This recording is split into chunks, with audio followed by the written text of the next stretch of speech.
It is the future rate that is mentioned in the contract. That is your obligation. Sir, I have a question. Yeah, sure. So there's a 3 different rates, right? Mm-hmm. So there's a spot rate at first, like right now at the spot, but you are writing the contract for the future rate. Mm-hmm. So is that future rate can be decided between the two parties, or is that like the prospective future rate? Okay. If you are having future contracts, then this rate is fixed. This rate would be mentioned on the exchange. Okay.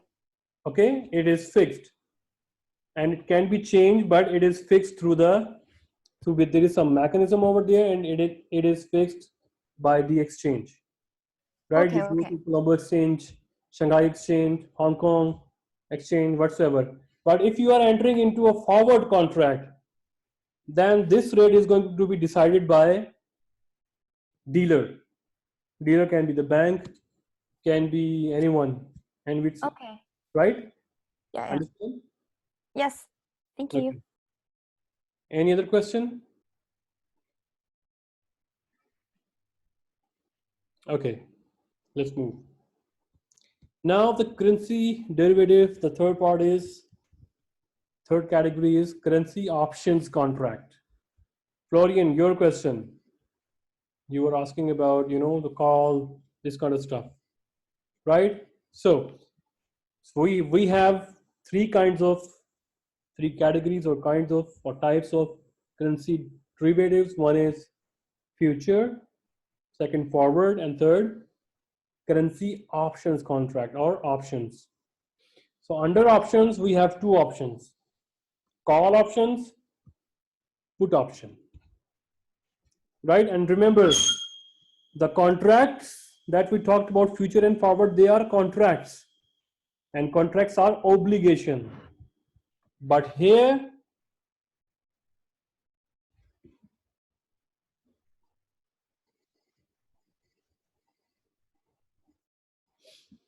we call this option contract, which means it involves some kind of option. I don't want to honor. Okay, don't honor. It means option, right? So we have two options: call option. Call option means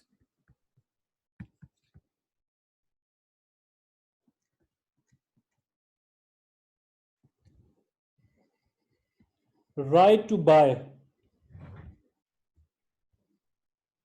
Sorry, option to buy, not right. My bad. Call option means option to buy. If I right now use the right to buy, that you will be confused. Just remember that it's option to buy. So remember, call option is between two parties.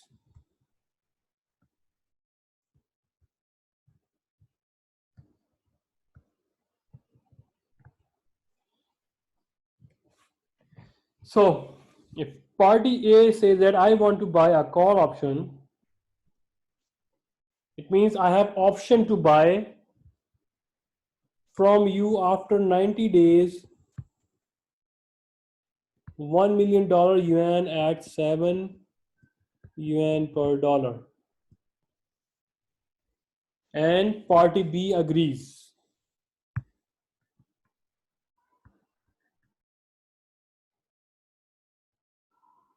Don't you think that party B is at disadvantage? Because party A says, I have the option to buy. So party B is at disadvantage. How? Because if party B wants to sell to A can refuse because he has option. He would say that I don't want to buy. So this arrangement looks silly, right? One is at disadvantage, other is at advantage. But I have the option to buy, I have right to buy, or I don't have right to buy. If I don't honor my right, it's my option, it's my decision. So if party A has option to buy, he can option means is a choice, buy or not. He can refuse as well. But party B has obligation. to sell. So If party he, A, that's what you mean? what? Party B has obligation to sell if A agree to buy. That's what you Yeah. say, right? If Okay. A exercise its option, if A says I want to buy, right? If A says I don't want to buy, party B cannot sell. If even if party B says I want to sell you, for example, at after 90 days, what happened? The price goes down to 4 yuan a dollar, right? Now for party A, it is easy to buy $1 from the market, rather from the party B at 7, right? There is a $3, 3 yuan difference. If A buy from B, he has to pay 7 yuan to buy $1. But in the market, he can, this is 4, not 9, 4. So in the market, after 90 days, he can buy $1 at 4 yuan. So party A will say to the party B that I am canceling this call, this option contract with you, and I am buying my dollar in open market. So it looks silly, right? So party B, would you think that for this contract, party B is, it's a wise decision? But it is a contract. As my see, it is an offer. Like you can take it or accept it for part A. But the question is, this is option contract. Yeah, it's a contract. If Yeah. if this arrangement is future or forward, then the settlement is only on at 7 yuan, not on the market rate. 4 yuan, nobody cares about. Why? Because both parties are on obligation.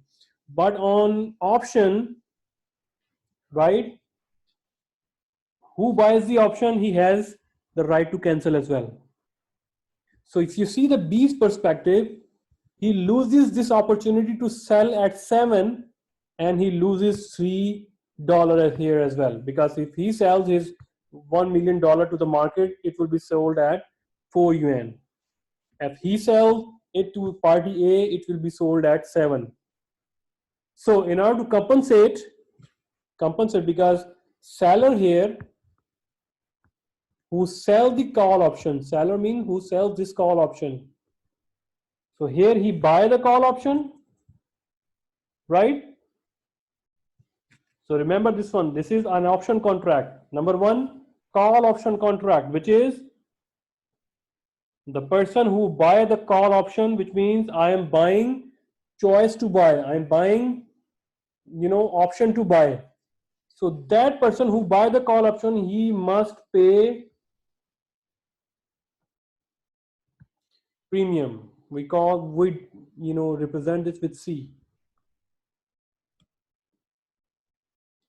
If I am buying the option to buy at the end of 90 days, then I am paying in advance a premium.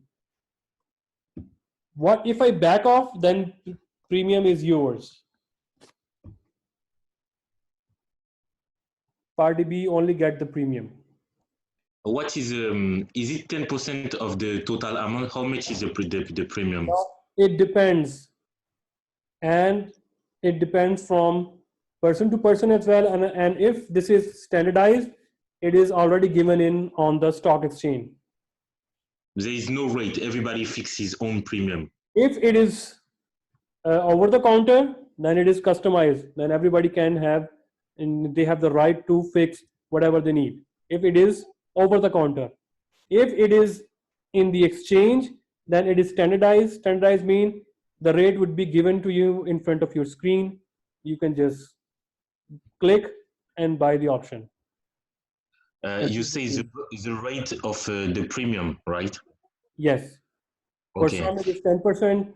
For some it is, in some countries it is 5%, 2%, 1%, whatsoever. But if you do this over the counter customize, it can change. Oh yeah, it must have a limit. It cannot be over 50, like a down payment or deposit. It cannot be over 50%. Deposit is something else. Deposit No, is something else. but the premium is like a deposit. It's like a down payment. No, it's not down payment. If I don't buy, you keep it. It's like a caution.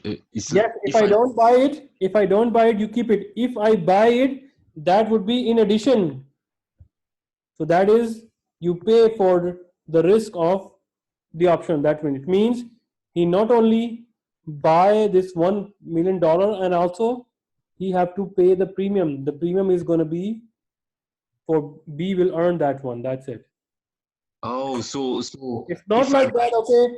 For example, it's not like that. He paid $50 right now, right? And at the end, if he say I want to buy, for example, if he pay $500 right now as a call premium, and it doesn't mean that after 90 days the B will send 9,950 $99,950 to be. No, he would be sending $100,000 as well, right? Because this is the premium, which is cost of buying this contract. Understand? So basically, call option, you make much more money because this is a fixed asset. The premium is a fixed asset for sure.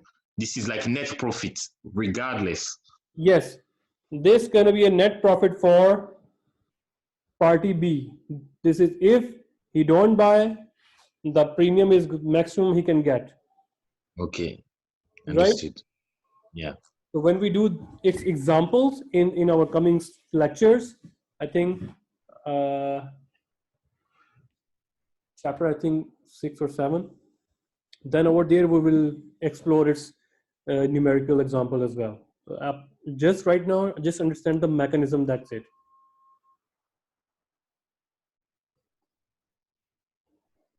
Everyone, you understand?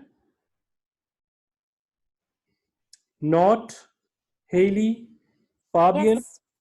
Min, Kathleen, Crystal, Ping Ping, Marilyn, Lota, Janlab. Yes. Right? So currency call option